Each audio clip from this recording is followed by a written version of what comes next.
श्री भगवती स्तोत्रम। जय भगवती देवी नमो वरदे, जय पाप विनाशिनी बहुफल दे। जय शुंभ निशुंभ कपाल धरे, प्रणमामि तु देवी नरार्ति हरे। जय चंद्र दिवाकर नेत्र धरे, जय पावक भूषित वक्त्रवरे।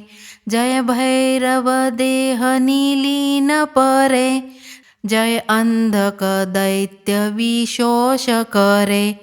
जय महिष विमर्दिनी शूल करे, जय लोक समस्तक पाप हरे।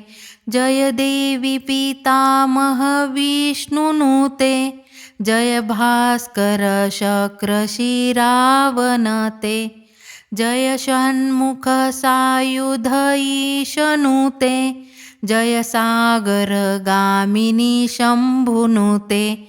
जय दुख दरिद्र विनाश करे, जय पुत्र कलत्र विवृद्धि करे।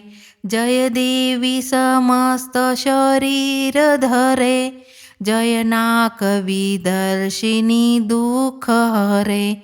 जय व्याधि विनाशिनी मोक्ष करे, जय वांछित दायिनी सिद्धि करे।